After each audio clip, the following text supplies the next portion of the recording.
Pemirsa Cahaya Hati dimanapun berada, luar biasa tayangan tadi menambah kembali hasanah keislaman kita tentang sosok Hadratus Syekh Kiai Haji Hasyim Asy'ari. Saya akan berbincang lebih dahulu dengan Profesor Dr. Jajat Burhanuddin. Pak Profesor, apakah bisa dikatakan bahwa Mbah Yai Hasyim ini merupakan pelopor bagi keberhasilan Islam di Indonesia? Ya, terima kasih. Saya kira jelas dari sisi perannya, kontribusinya, dia punya peran besar bagi perkembangan Islam Indonesia. Kalau kita lihat sejarah itu ada minimal 3 periode yang paling penting ya. Baik. Pertama masa Islamisasi, ketika Wali Songo mulai memperkenalkan Islam ke masyarakat di Jawa dan Nusantara secara umum. Terus kemudian yang kedua saya kira masa kolonial ketika ada perjuangan melawan penjajahan Belanda. Terus kemudian yang ketiga adalah masa ketika Islam sudah mulai masuk masa modern. Nah, Kiai Hasyim itu ada pada periode itu, pada periode ketika perjuangan sudah masuk masa modern. Karena itu dia mendirikan NU, itu kan suatu lembaga modern untuk masyarakat waktu itu, gitu loh. Nah, bersama dengan K.J. Ahmad Dahlan yang mendirikan Muhammadiyah, beliau kemudian bergerak dalam kerangka membangun masyarakat dari bawah. Masyarakat kelas bawah yang berbasis di pedesaan, di pesantren dan sebagainya untuk sama-sama maju, sama-sama mewarnai perkembangan Islam Indonesia. Jadi Islam Indonesia itu kemudian punya formulasi yang lebih tegas, punya sebuah wajah yang sangat jelas gitu ya. Dengan hadirnya para ulama-ulama dari pedesaan, di pesantren untuk sama-sama berbicara soal Islam Indonesia. Maka dengan demikian Islam kemudian masuk ke semua lini masyarakat dan akibatnya kemudian dia semakin diterima di semua kalangan masyarakat. Tidak di perkotaan, tapi juga di pedesaan, tidak hanya di kalangan atas, tapi juga di kalangan masyarakat di kelas bawah. Saya kira itu mungkin kontribusi yang paling penting. Masya Allah. Dalam sejarah juga Pak Profesor bahwa beliau ini merupakan sosok mahaguru, guru para kiai dan tidak hanya demikian bahwa beliau adalah pahlawan nasional juga pahlawan dalam Islam. Lalu apa yang membedakan Mbah Yai Hasyim dengan para ulama yang lain? Salah satu yang paling penting menurut saya adalah bahwa beliau punya jaringan yang sangat kuat dengan para ulama di Nusantara, terutama di Jawa dan Madura. Gitu. Tradisi guru murid sudah berkembang lama di pesantren, bahkan ketika di Mekah. Nah, oleh beliau kemudian dihidupkan menjadi satu jaringan yang menciptakan semacam kesadaran kolektif dengan para ulama untuk sama-sama bersatu, sama-sama berjuang, sama-sama untuk mengisi keislaman bagi orang Indonesia. Maka kemudian dari jaringan itulah kemudian muncul namanya Nahdlatul Ulama. Jadi kebangkitan ulama itu tumbuh dari sebuah terciptanya jaringan dan para ulama. Nah, ini tentu terkait dengan peran Mbah Hasyim sendiri yang dia sebagai ulama di mana banyak ulama-ulama lain di Nusantara, terutama di Jawa yang belajar ke beliau. Saya tidak ingat satu persatu ya, tapi banyak ulama-ulama dari Cirebon, dari Banten, dari Jawa Tengah itu berguru ke beliau, gitu satu. Nah, yang kedua yang paling penting menurut saya, beliau itu kan berguru juga ke Syekh Khalil Bangkalan di Madura. Tetapi di antara berdua ini sering mendengar ceramah masing-masing. Jadi Kiai Khalil seringkali mendengar ceramahnya Mbah Hasyim, Mbah Hasyim juga sering mendengar ceramahnya Kiai Khalil. Jadi mereka meskipun guru murid, tapi mereka secara individual sangat demokratis, sangat sama-sama belajar, sama-sama mengisi untuk menambah pengetahuan soal keislaman Indonesia. Saya kira dengan tangan beliau itulah kemudian ulama di seluruh Jawa waktu itu sama-sama punya ikatan dan akhirnya kesadaran untuk sama-sama bangkit dan akhirnya dari itulah kemudian muncul yang namanya Nahdlatul Ulama, itu kebangkitan ulama. Terima kasih Pak Profesor. Saya ke Pak Muksid Al-Ghazali. Pak Kiai, di era milenial sekarang mungkin ini lebih kepada apa yang harus kita lakukan. Mengenal daripada sosok Kiai Haji Hasyim Asy'ari, apa yang harus kita teladani dari sosok beliau di era saat ini?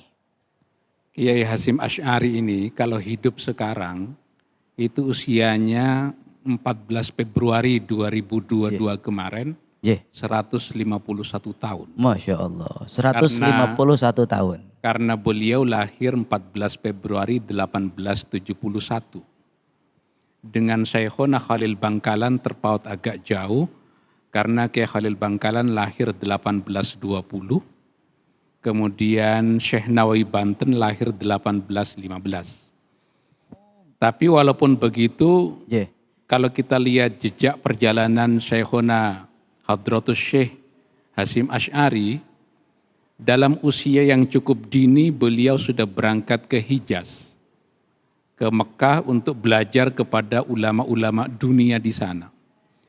Anak-anak generasi milenial sekarang meneladani Kiai Hasyim Asy'ari, artinya tidak mencukupkan diri mencari ilmu di sini, tapi juga bergerak ke luar.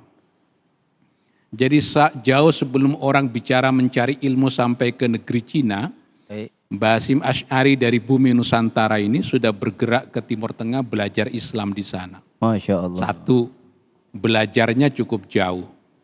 Yang kedua, meneladani Mbah Hasyim Asy'ari sekarang. Mbah Hasyim ini ulama Jawa, tinggal di pedalaman Jawa, Jombang, Jawa Timur, tapi punya jejaring dengan gerakan internasional. Jadi anak-anak muda sekarang sekalipun tinggal di pedesaan, meneladani Mbah Hasyim Asy'ari artinya tetap memiliki jaringan internasional. Makanya ide-ide kemerdekaan yang disenandungkan Mbah Hasyim Asy'ari itu berangkat dari pergaulan Mbah Hasyim dengan dunia internasional. Nah yang ketiga, sekalipun Mbah Hasyim Asy'ari ini sudah menjadi tokoh dunia, tidak melupakan akarnya di desa. Allahu Akbar. Beliau tetap berada di kampung, santrinya tidak banyak, hanya 30 orang, tapi dari 30 orang itu tidak ada yang gagal. Allahumma sholli Muhammad. 30 orang itu siapa? Kiai Wahab Hasbullah, Kiai Wahab Hasbullah. pendiri pesantren Tambak Beras.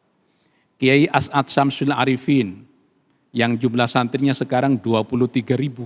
Allahumma sholli Muhammad. Itu Asmbagus Situbondo.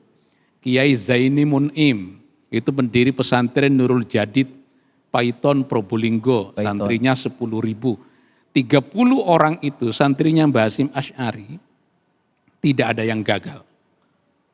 Jadi dari barokah ilmu ini, saya kira ilmu yang berkembang sekarang di tanah Jawa khususnya, bergerak sampai juga ke daerah-daerah lain, karena santri Asmbagus Situbondo itu dari 23.000 santrinya, itu 2.000-an dari Nusa Tenggara Barat.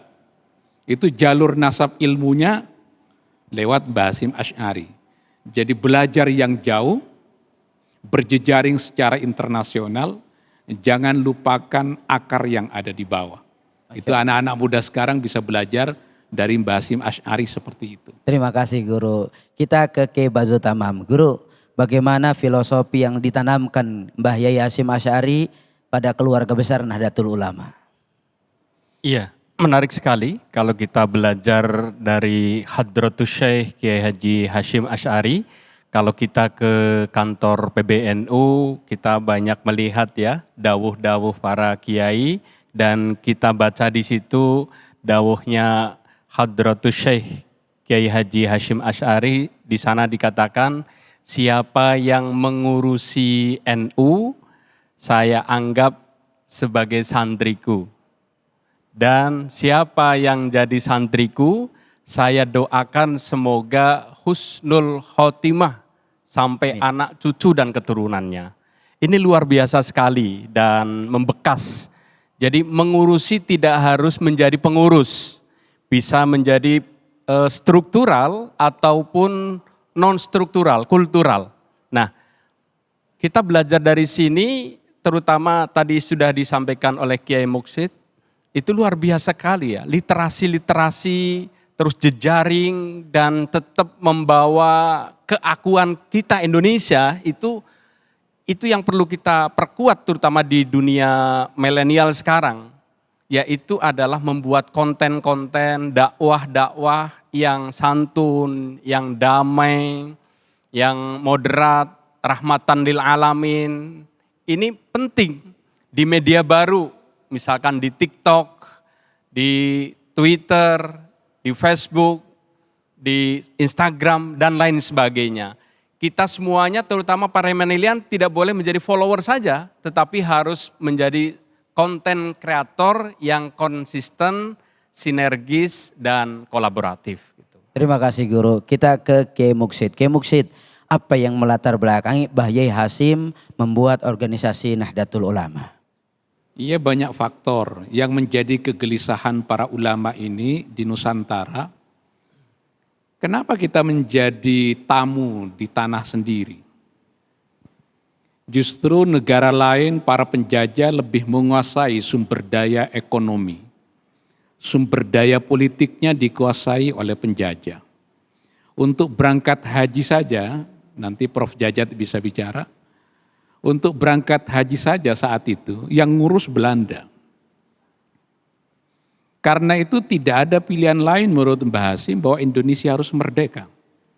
Dan cara untuk merdeka salah satunya adalah mengusir penjajah dari bumi Nusantara. Maka keluarlah resolusi jihad bahwa seluruh warga negara Indonesia berkewajiban untuk melakukan perlawanan karena penjajah sudah masuk ke rumah-rumah penduduk, mengintimidasi rumah-rumah warga negara, akhirnya melawan. Jadi kita didatangi oleh Belanda dan itu di dalam Quran diperbolehkan. Kita boleh berbuat baik kepada orang lain selama orang lain itu berbuat baik kepada kita. Dan kita boleh melakukan perlawanan kalau mereka sampai masuk ke rumah-rumah kita. Maka akhirnya kemudian Mbah Hasyim Asy'ari wafat 1947, jadi sempat menyaksikan deklarasi proklamasi kemerdekaan Republik Indonesia, dan salah satu yang merancang mengenai konstitusi, mengenai dasar negara itu adalah putranya sendiri, yaitu Kiai Haji Abdul Wahid Hasyim. Dan pikiran-pikiran beliau bukan hanya disampaikan secara verbal melalui pidato-pidato, tapi juga diterjemahkan ke dalam sebuah karya. Ini tidak masuk akal sebenarnya, orang lagi sibuk berperang, kok masih sempat menulis. Jadi tidak ada alasan sebenarnya bagi ulama-ulama sekarang untuk tidak berkarya. Dan Mbah Hasyim Asy'ari karyanya, kitabnya cukup banyak. Itu di dalam suasana perang masih sempat menulis. Ustadz Abi tidak di dalam suasana perang sempat menulis atau tidak? Nah, jadi Mbah Hasyim Asy'ari sebenarnya lebih masuk akal kalau tidak menulis. Masya Allah. Karena di dalam suasana peperangan. Tapi sekalipun beliau di dalam penjara, sempat masuk penjara, sekalipun di dalam suasana darurat peperangan, Mbah Hasyim Asy'ari tetap menulis karya dan karyanya sampai sekarang masih bisa dibaca. Murid-muridnya masih bisa kita saksikan. Nahdlatul Ulama adalah warisannya yang sampai sekarang sudah hampir 1 abad dari 1926. Terima kasih Guru, begitu luar biasa, banyak sekali pemaparan yang tentunya sebelumnya tidak pernah kita ketahui. Setelah ini kita akan dengarkan kausiah. Jangan kemana-mana, tetap di Cahaya Hati spesial mengenang Hadratus Syekh Kiai Haji Hasyim Asy'ari.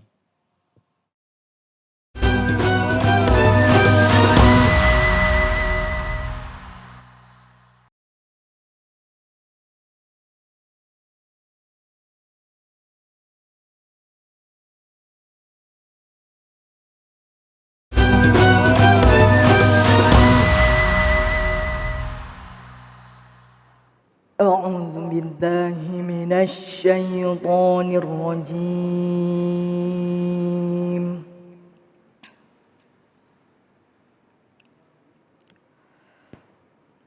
بسم الله الرحمن الرحيم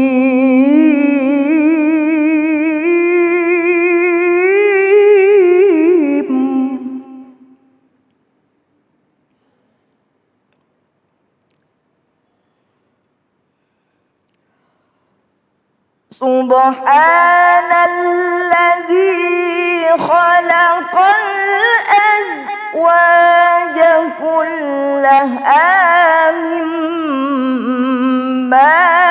تنبت الأرض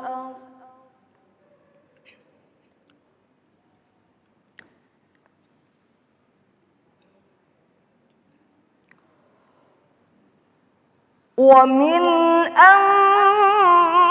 أنفسهم ومما لا يعلمون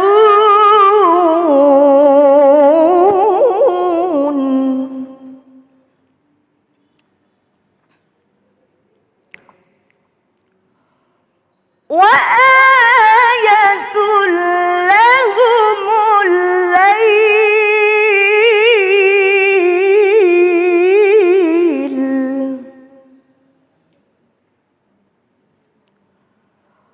نسلخ منه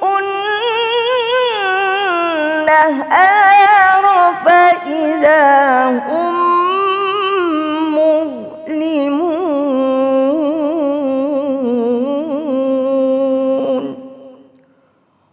صدق الله العلي العظيم.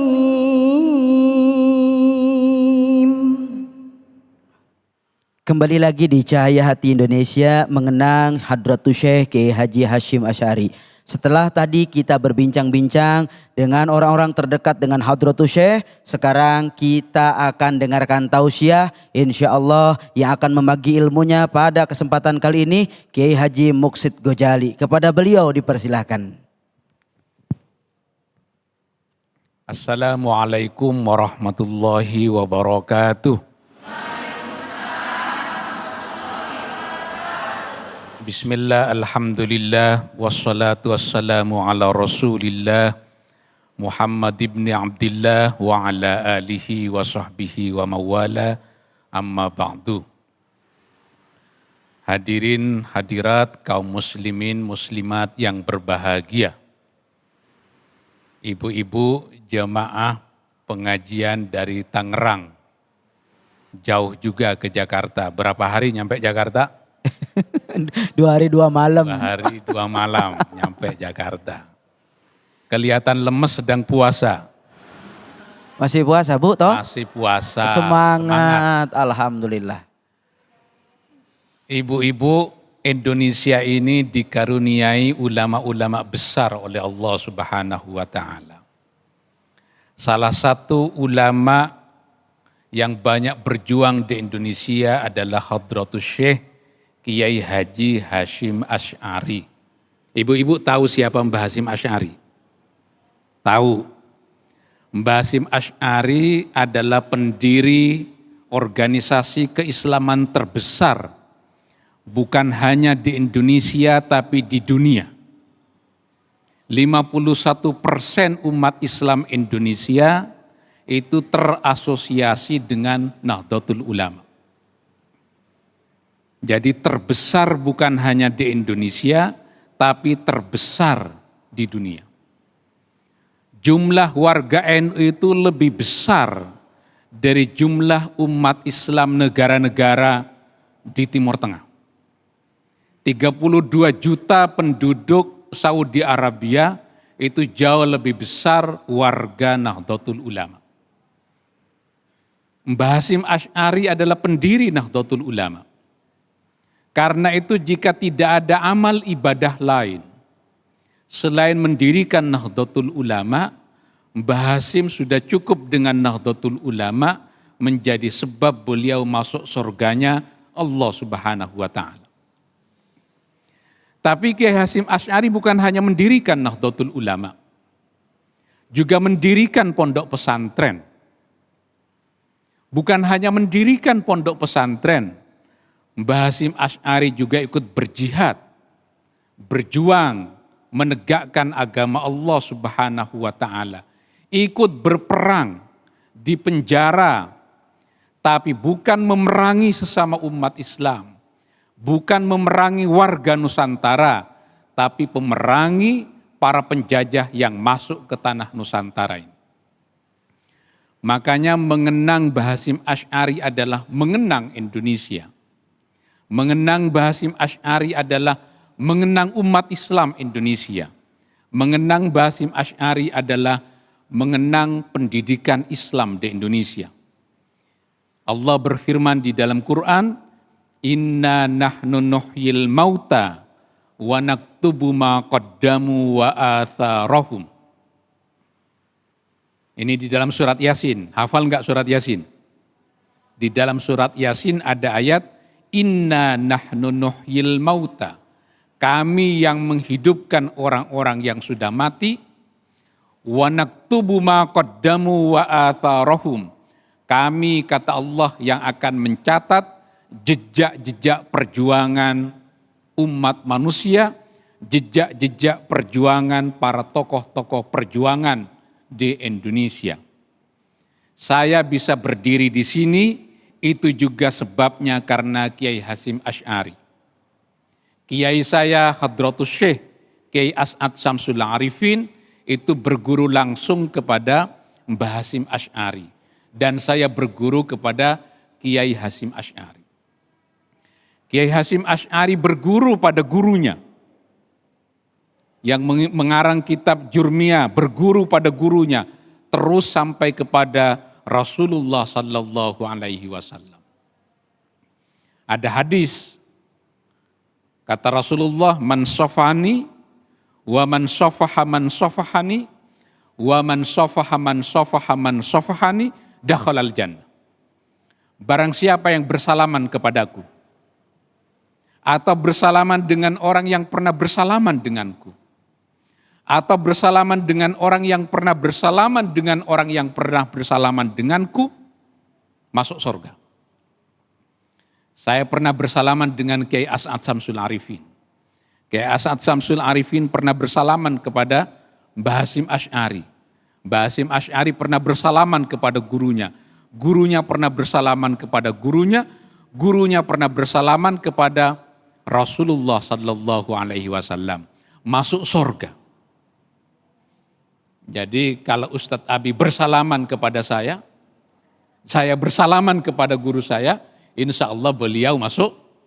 Amin ya Allah ya Rabbal Alamin. Itu pentingnya berguru kepada ulama-ulama yang nasab ilmunya bersambung kepada Rasulullah Sallallahu Alaihi Wasallam. Nah, Kiai Hasyim Asy'ari seorang guru, punya banyak murid. Tidak sembarangan murid, muridnya juga menjadi tokoh besar. Kiai Hasyim Asy'ari pahlawan nasional, muridnya juga pahlawan nasional. Kiai As'ad Syamsul Arifin muridnya pahlawan nasional. Kiai Wahab Hasbullah muridnya pahlawan nasional. Anaknya sendiri, Kiai Abdul Wahid Hasyim, Menteri Agama yang pertama, pahlawan nasional juga. Cucunya Mbah Hasyim Asy'ari bukan menteri, tapi Presiden Republik Indonesia, Kiai Haji Abdurrahman Wahid. Makanya ibu-ibu ini kalau belajar kepada orang-orang yang nasab ilmunya sampai kepada Rasulullah Sallallahu Alaihi Wasallam. Sehingga kalau berjihad, jelas siapa yang harus dijihadi. Jangan memerangi sesama umat Islam. Jangan memerangi sesama warga negara Indonesia. Umat Islam di Indonesia, warga negara di Indonesia tidak boleh diperangi. Mereka adalah orang-orang yang punya hak untuk tinggal di Indonesia. Nah, Mbah Hasyim Asy'ari yang diperangi adalah para penjajah. Setelah 350 tahun menjajah Indonesia, maka muncul resolusi jihad. Itu karena Mbah Hasyim Asy'ari. Kalau tidak ada perjuangan Mbah Hasyim Asy'ari, mungkin sekarang ini tidak ada ini. MNC TV ini enggak ada. Kita tidak bisa memberi pengajian. Kita tidak bisa taklim dan ta'lum. Karena barokahnya Mbah Hasyim Asy'ari, maka kita semua bisa menjalankan pendidikan Islam dengan damai. Seluruh aktivitas pembelajaran bisa dilangsungkan dengan tertib. Kita bisa mencari nafkah dengan tenang dan begitu seterusnya. Makanya kita harus bersyukur adanya ulama-ulama besar yang ikut mendirikan, merancang berdirinya Negara Kesatuan Republik Indonesia. Ini baru satu tokoh, Kiai Hasyim Asy'ari, pendiri Nahdlatul Ulama. Belum tokoh-tokoh lain. Ada Kiai Ahmad Dahlan, lebih dulu mendirikan Muhammadiyah. Dan banyak tokoh-tokoh yang lain mungkin nanti bisa dibahas pada kesempatan-kesempatan yang lain. Kurang lebihnya mohon maaf. Wallahul muwaffiq ila aqwamit thoriq. Wassalamualaikum warahmatullahi wabarakatuh. Waalaikumsalam warahmatullahi wabarakatuh. Masya Allah, tabarakallah. Terima kasih Kiai Haji Muksid Ghazali yang Masya Allah beliau telah banyak memberikan pencerahan kepada kita semua. Sehingganya mudah-mudahan kita mampu menjadi generasi yang terus menyejukkan bagi bangsa dan umat seluruh manusia. Insya Allah setelah ini kita akan doa bersama. Jangan kemana-mana, tetap di Cahaya Hati mengenang Hadratus Syekh Kiai Haji Hasyim Asy'ari.